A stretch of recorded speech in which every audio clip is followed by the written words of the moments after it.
Hey guys, it's me, your boy Lemon Desmond, and today I have the 8th much awaited installment in my Avatar The Last Airbender in Minecraft series. We have 4 completely brand new abilities, 2 of which are multiplayer friendly and with the ability to have them all on at the same time, as requested lots of times. So, let me give you a demo of each of them. So, first of all, I have a nice sort of like AoE wind attack. So if I throw down that wind spin and walk towards a mob, it gets pushed away from me and damaged. And if I pick that back up and surround myself in mobs and then drop it, they all get thrown back all at once. It's really cool. Yeah, I was pretty pleased with this. I chose string because I thought it looked, I don't know, just a bit like wind. You can use whatever you want. The name of the ability is wind dash spin and can be activated by dropping it down. The next one, I've got a couple of requests to make this. This is the water whip from that season 1 episode of Avatar The Last Airbender, the Waterbending Scroll. This can be a little bit hard to hit mobs with. I've used 2 different particle effects here. One is a water splash and one is a water drip. The water drip allows it to sort of last for a little bit of time in the air, and the water splash makes it look like a bit more dynamic.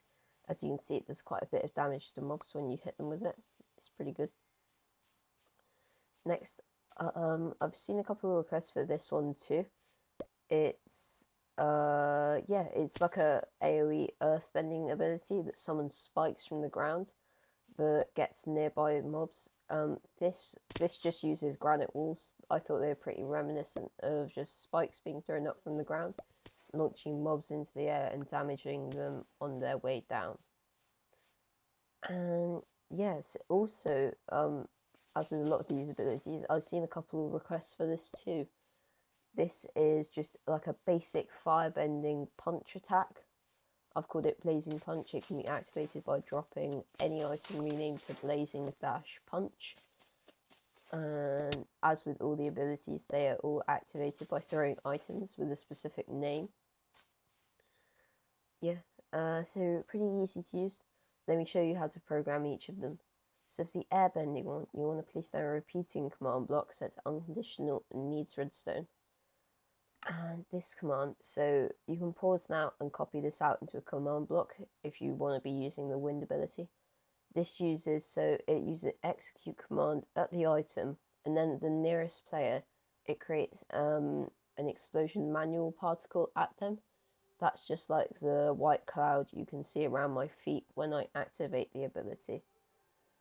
There's lots of different particles you can use for this.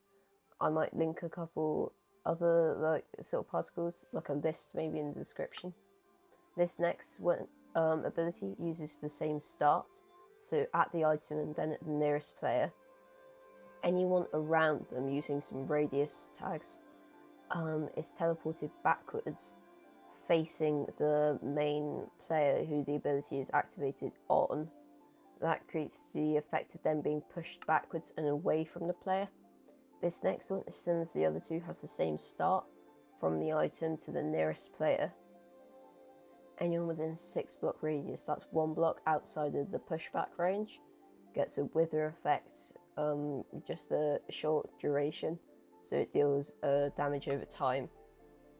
This next one is the same as the wither particle, all the way up, but instead of applying a wither effect, it creates a air particle at them. You can use whatever particle you want. For the fire one, this starts off by just killing the item as it's thrown. That creates a sort of seamless instant disappearance of it, as if you've thrown a punch. Almost, you sort of get that action from the hand, and then that signal can be detected by this command block. And if that command runs, it summons an arm stand called fire. Then this one, that one teleports that arm stand called fire 1 block in front of the player, facing towards them. So they're facing at the player, just in front of them, depending on where the player's looking.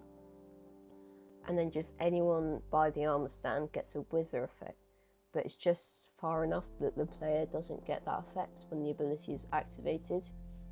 This next one, yeah, so at that armor stand, it teleports the armor stand backwards in the direction it's facing. This creates the illusion of shooting the armor stand out from yourself. This next one gives the armor stand an invisibility effect for 1 million seconds. That makes the armor stand completely disappear, so you can't see any armor stands being pushed away from you. And this one creates the fire particle at that armor stand. So instead of an armor stand being pushed away from you, it gives the illusion of a bolt of fire being thrown away from you. You can use other flame particles. You could use mob flame single, or even some blue flame particles for some Azula firebending. I'll put a particle list in the description. That last one is just a test for that runs through a comparator, creates that signal.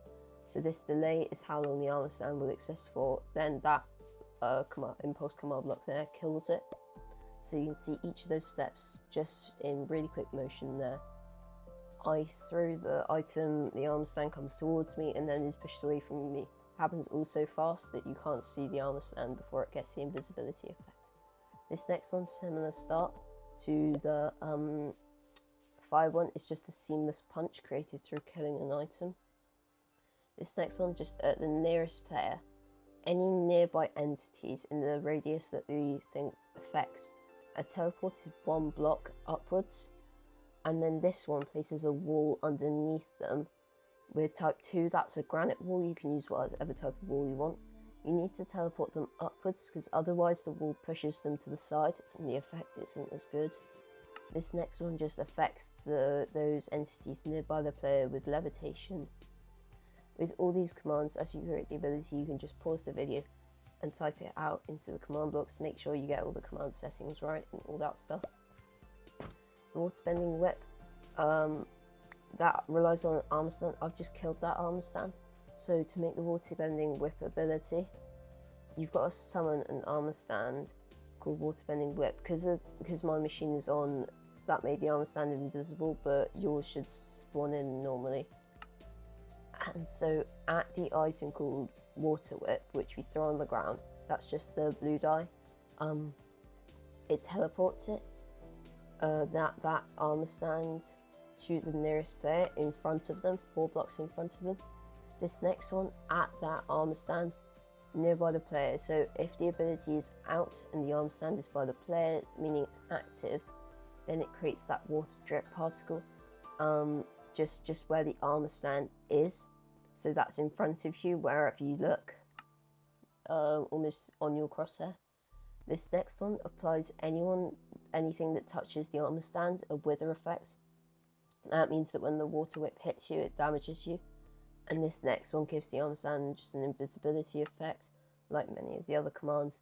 And this is just a final additional unnecessary one that creates the water splash particle. I think it makes look more dynamic and active, and just generally a bit cooler. You can see those 2 particles there. The drip one is the smaller one, and the splash one is the one that sort of goes up into the air and disappears quite quickly. The water drip is the one that hangs in the air. That's pretty much it for this video. I hope you enjoyed. If you did, please consider subscribing.